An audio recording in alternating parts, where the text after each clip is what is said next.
Cable کے through net work نہیں پہنچتا، تو دور افتادہ علاقوں کو اس سے کنیکٹ کیا جا سکے گا. لیکن ہم نے جیسے پہلے بتایا تھا کہ بارش سے یا کلاؤڈ کور سے اس کی افادیت کا خاصی متاثر ہو سکتی ہے. دو طرح سے ہوتے ہیں، ایک تو یہ ٹیکنالوجی سیٹلائٹ، اور دوسری ٹیکنالوجی ہوتی ہے یہ جو زیر زمین سبمیرین، زیر سمندر سبمیرین کیبلز کے ذریعے دنیا کنیکٹ ہوتی ہے. چلیں جی، تو اب دیکھتے ہیں. ابھی تو ہم 4G 5G ہم تو ادھر تک ہی پوری طرح سے نہیں پہنچے ہیں. تو اب اسٹار لنک کے تھرو جو نیٹ ہمارے پاس ہوگا، اویلیبل ہوگا کہ نہیں ہوگا، کیا پرائس ہوں گے، یہ آنے والا وقت بتائے گا. ابھی ہم آپ کو کچھ اور بتا دیتے ہیں مسائل جو کہ بہت پہلے حل ہو جانے چاہیے تھے، لیکن تھینکفلی اب اس پر کافی کام بھی شروع ہو گیا ہے.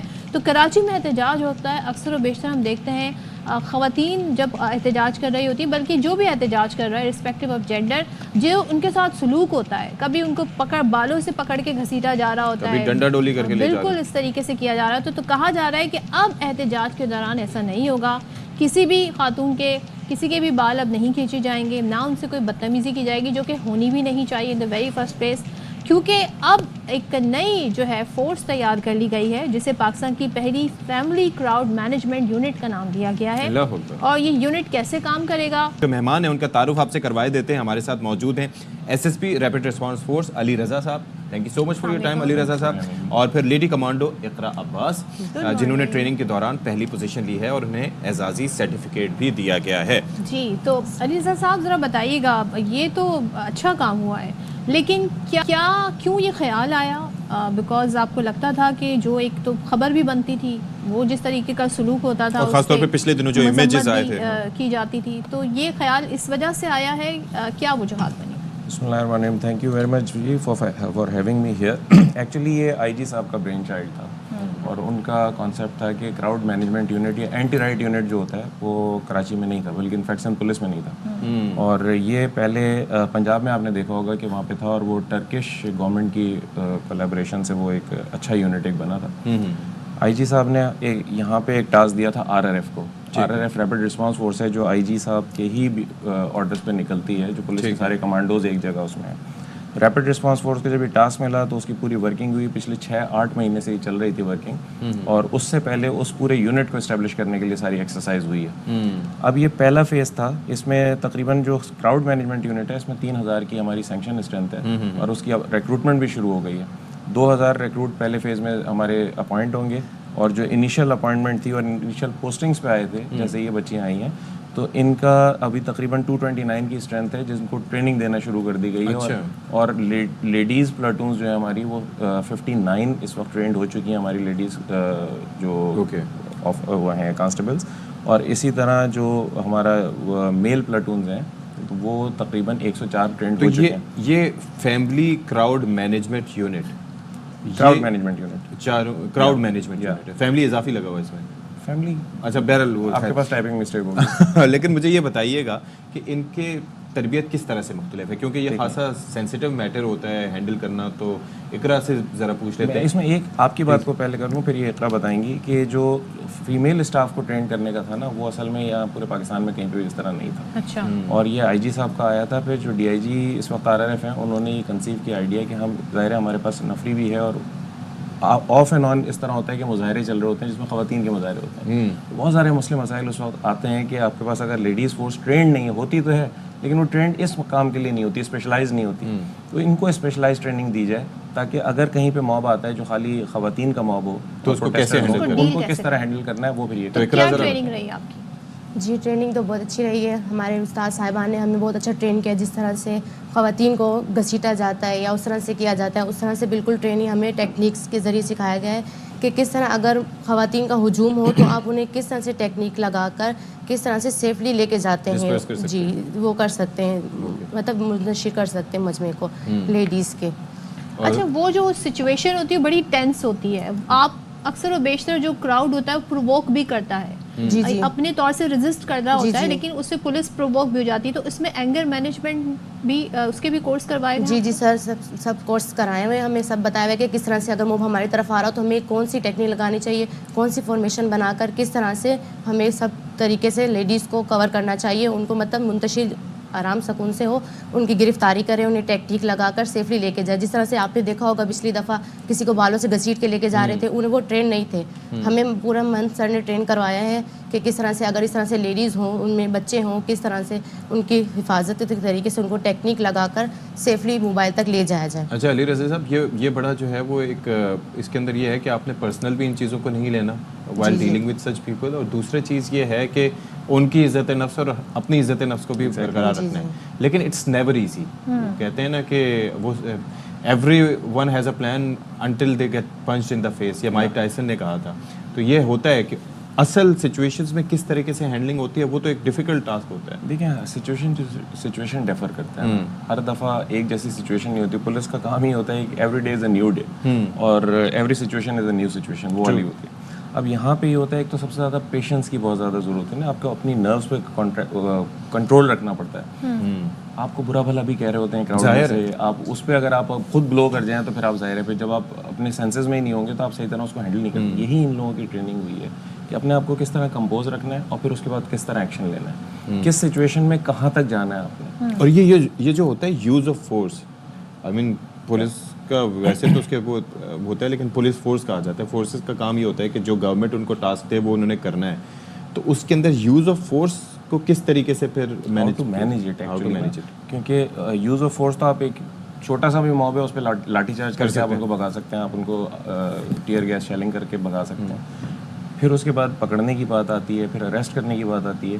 یہ ساری سچویشنس کو اس سے پہلے سب سے پہلے نیگوسیشنس کی بات آتی ہے کہ اگر کوئی موب ہے وہ کیوں پروٹیسٹ کر رہا ہے, اس کو اگر آپ بات چیت کر کے ریزالو کر دیں گے تو بعض دفعہ وہ اسی میں ڈسپرز ہو جاتے ہیں. جیسے آئے دن پروٹیسٹ ہوتے ہیں کہ بجلی نہیں ہے, روڈ بلاک کر دی, تو وہ زیادہ تر نیگوسیشنز ہوتی ہیں. اور اس میں لہجہ بڑا میٹر کرتا ہے.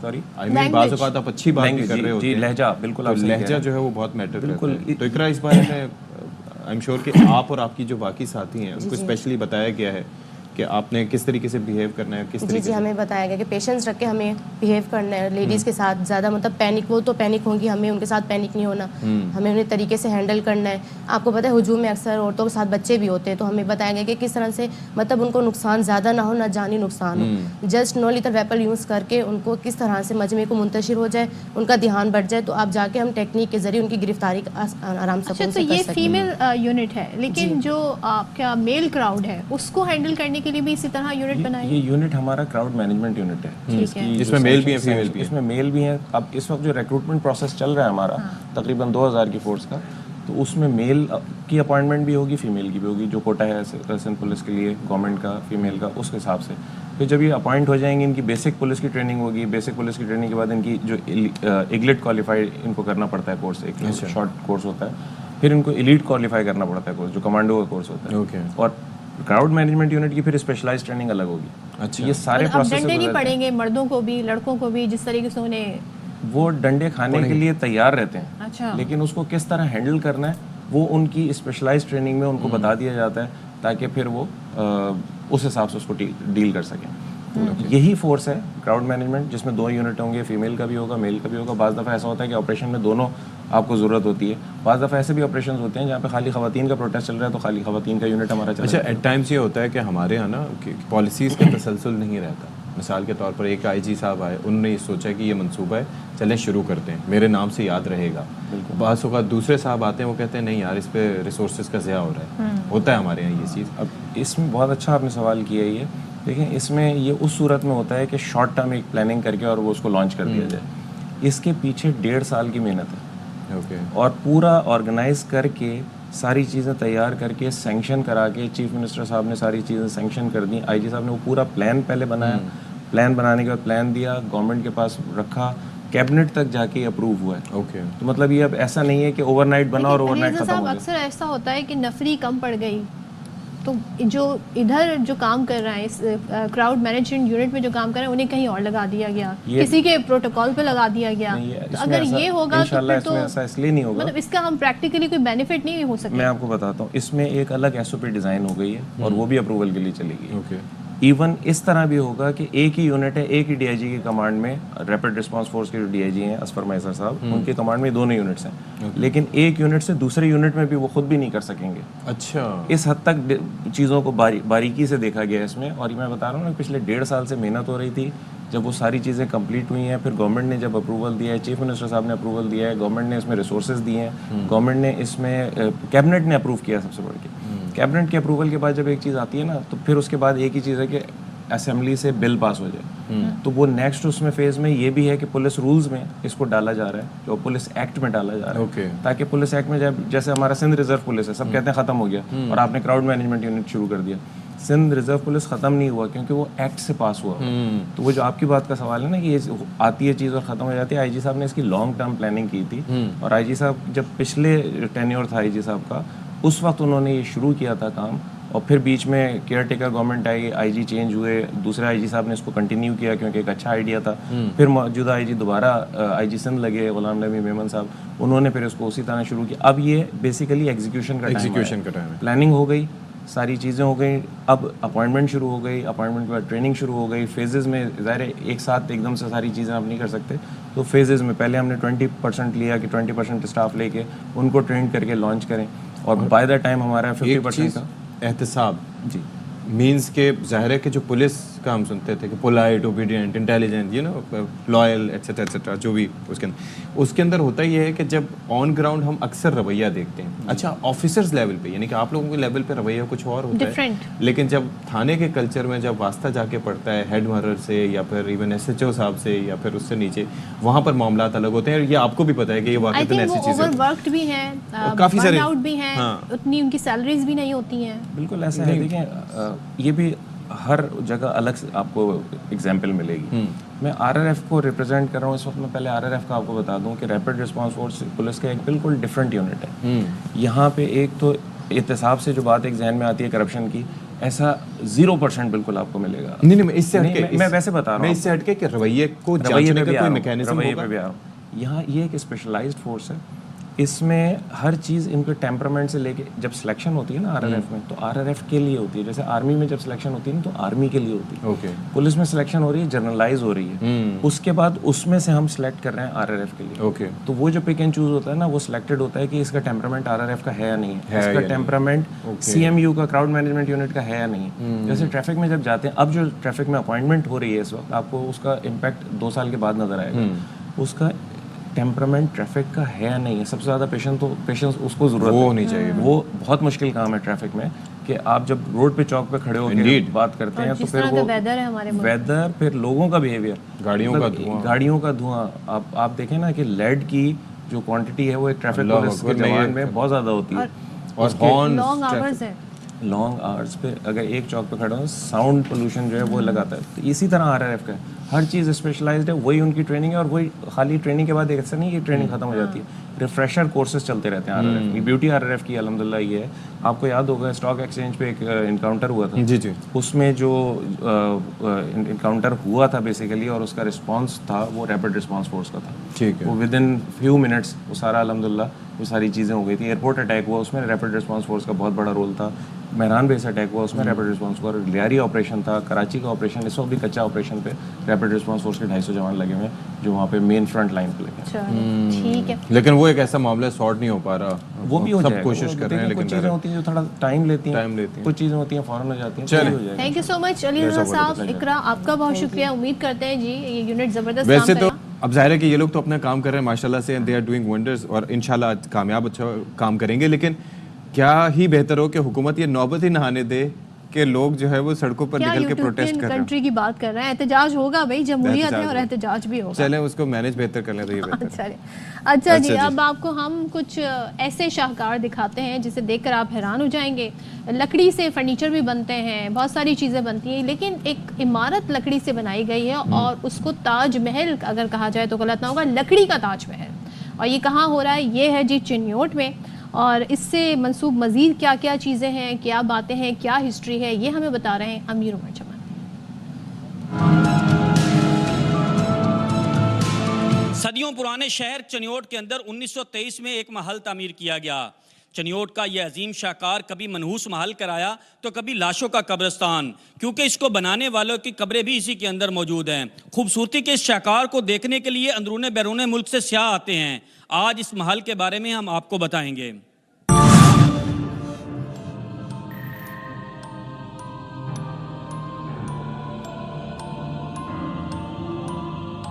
1935 میں چنیوٹ شہر کے وسط اور 10 سال کی طویل مدت میں 14 مرلے پر محیط 4 لاکھ روپے کی خطیر رقم سے شیخ عمر حیات نے اپنے بیٹے شیخ گلزار کے لیے ایک محل تعمیر کروایا. شہر کے وسط میں بنی یہ عمارت مغلیہ فن تعمیر کی عکاسی کرتی ہے. دروازوں پر بنے نایاب نقش و نگار اور خوبصورت رنگوں والی کھڑکیاں اپنی مثال آپ ہیں. محل کے اندرونی حصے میں بنی چھتیں، بالکونیاں، چبوترا اور سیڑھیاں شاندار فن تعمیر کا اعلیٰ نمونہ ہیں. محل کا کافی حصہ چمکدار سنگ مرمر سے بنا ہوا ہے. محل کے سامنے والے حصے پر لگایا گیا فانوس عمارت کی خوبصورتی کو چار چاند لگا دیتا ہے. یہ چنیوٹ کے باسی شیخ عمر حیات نے اس پیلس کو 1921 سے 1930 تک تقریباً 10 سال میں 4 لاکھ روپے سے اس 14 مرلے پر یہ 5 منزلہ محل بنوایا. باپ کے مر جانے کے 3 سال بعد اس کے اکلوتے بیٹے گلزار احمد کی ماں نے اپنے بیٹے کی بڑی دھوم دھام سے شادی کی. شادی کی اگلی سویر کو اپنے ہی ولیمے والے دن اسی محل کے گراؤنڈ فلور میں بنے باتھ روم میں نہانے گیا. سردیوں کے دن تھے. وہاں کہیں کوئلے کی انگیٹھی جلا رکھی تھی. وہ گیس اس باتھ روم میں پھیلی جس کے زہریلے اثر سے ان کے اکلوتے بیٹے گلزار احمد کی دم گھٹنے سے موت واقع ہو گئی. عمر حیات محل کو شیخ برادری نے منحوس قرار دے کر چھوڑ دیا. مقامی لوگوں کے مطابق محل کی خوبصورتی کی وجہ سے اس پر آسیب فدا ہیں. رات کے وقت یہاں چڑیلیں گھومتی اور ناچتی گاتی ہیں اور یہی چڑیلیں یہاں کسی کو نہیں رہنے دیتی.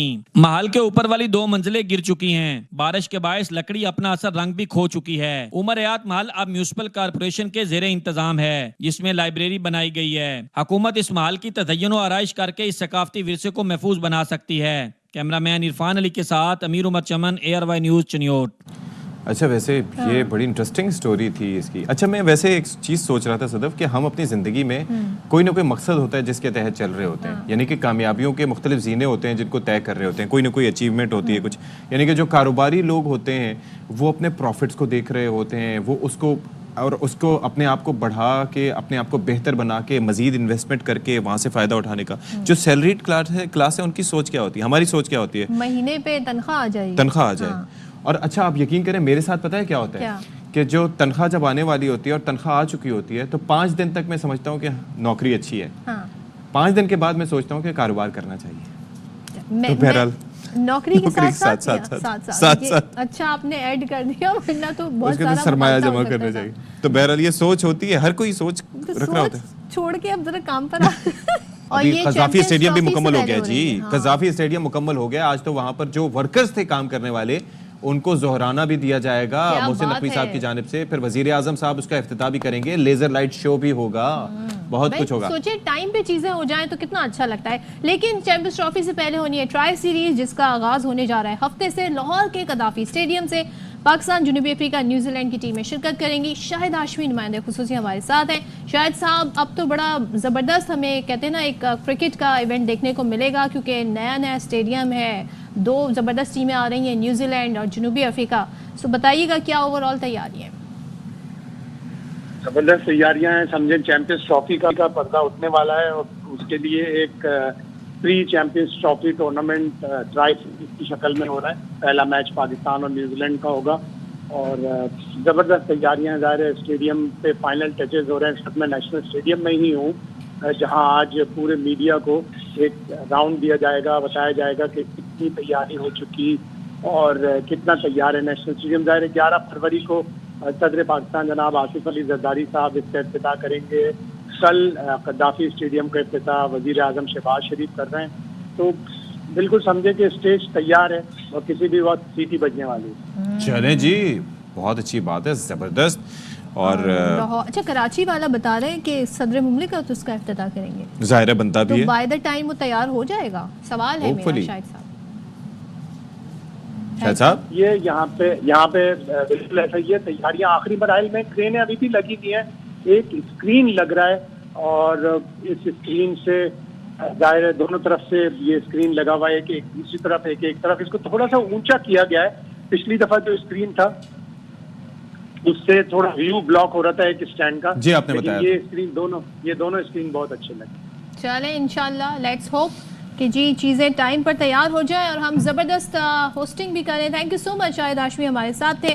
تو بھائی جن لوگوں نے اگر ٹرائسیز دیکھنی ہے اس کے ٹکٹ بھی اویلیبل ہیں، اور جنہوں نے چیمپئنز ٹرافی دیکھنی ہے اس کے ٹکٹ. لیکن آپ یہ دیکھیں صدف کہ جو چیمپئنز ٹرافی کی تیاریاں اتنی چل رہی تھیں کہ اس کا ٹرائی سیریز کا رنگ پھیکا پھیکا لگ رہا تھا، لیکن nobody really talked about it, nobody discussed about it, but بڑی ٹیمیں آ رہی ہیں، South Africa, New Zealand. Champions trophy سے پہلے اب وقت آ گیا ہے کہ ہمارا ہم آپ سے یا ناظرین سے ہم ایک دوسرے سے بھی اجازت چاہتے ہیں اور ہم آپ سے بھی اجازت چاہتے ہیں. انٹریکشن بہت بڑی مشکل سے ہم یہ کرتے ہیں. اللہ حافظ. یاد رہیے.